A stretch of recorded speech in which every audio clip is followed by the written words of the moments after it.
In a neighborhood built on perfection, the man in charge was secretly robbing his neighbors blind, one rule at a time. In the seemingly serene neighborhood of Oakhaven, a hidden conflict festered beneath manicured lawns and freshly painted picket fences. At its heart was Elias Vance, president of the Homeowners Association, a man who saw community rules as his personal arsenal. He enforced trivial edicts with crusader-like zeal, finding residents for a single withered leaf or a slightly misaligned mailbox, all while his own property defied every regulation. His yard was a chaotic mess of unapproved sheds and overgrown plants, and his stone walls soared 3 feet above the community's strict height limit.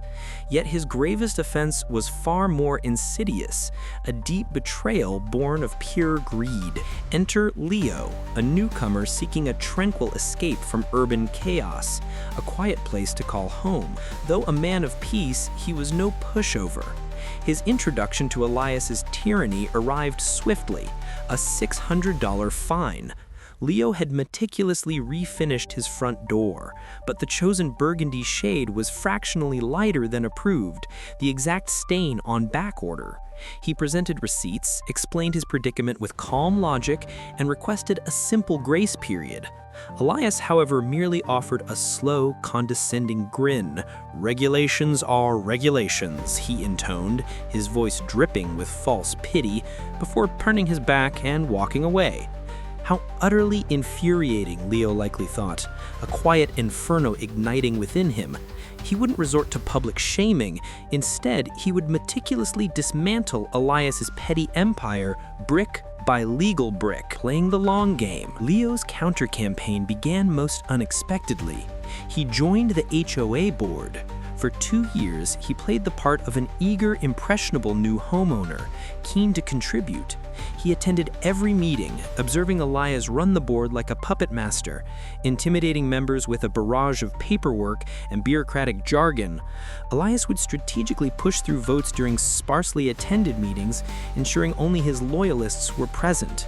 And any documents challenging his authority had a curious habit of going missing. Leo kept his head down, offering little more than polite nods and a few well-placed questions. He took obsessive, detailed notes on every meeting, every fine, every conversation, biding his time. But then he stumbled upon something far more sinister than petty power games.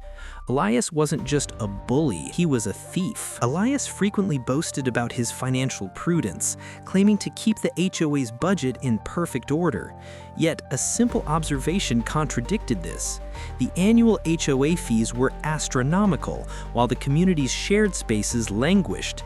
The community pool, for instance, remained inexplicably closed for most of the summer under the flimsy excuse of extensive repairs, and the once beautiful entrance landscaping now resembled a forgotten wasteland.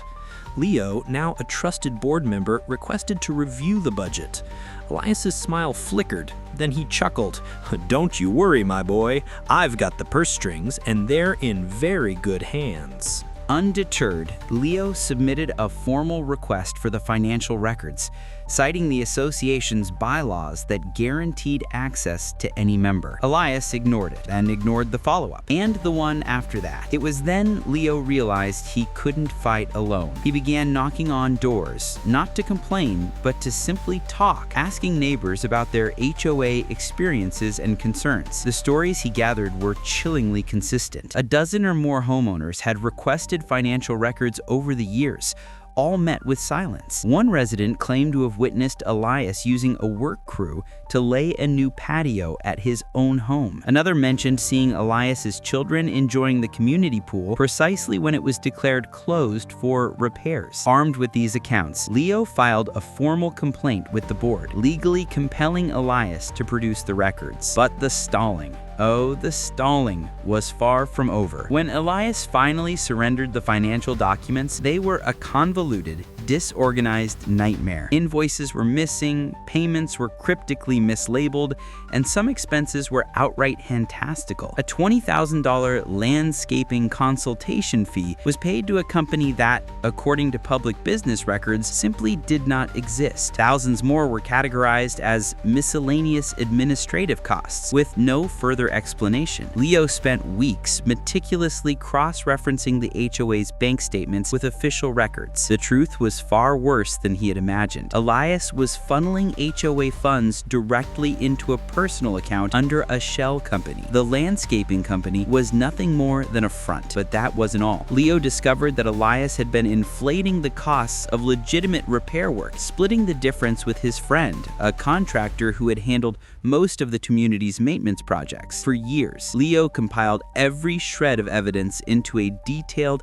ironclad report, spreadsheets tracking illicit transfers, copies of notarized statements from suspicious neighbors, and photos of Elias's suspiciously well-maintained home, work eerily consistent with the HOA's alleged maintenance. The final document was a masterclass in forensic accounting, a damning indictment of Elias's corruption. The annual HOA meeting was typically a quiet, sparsely attended affair, but not this year. Leo had spent weeks going door to door, not revealing the full story, but sharing just enough to pique curiosity and ignite anger, hinting at financial improprieties and broken trust.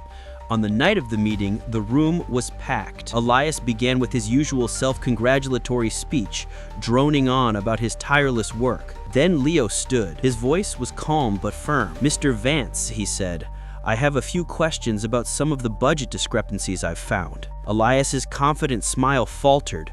He nervously laughed. "Leo, my boy, this is hardly the time or the place for this." "On the contrary, Elias," Leo replied, his gaze unwavering. "This is the perfect time." Leo began distributing copies of his report. The only sound in the room was the rustling of papers as people started to read.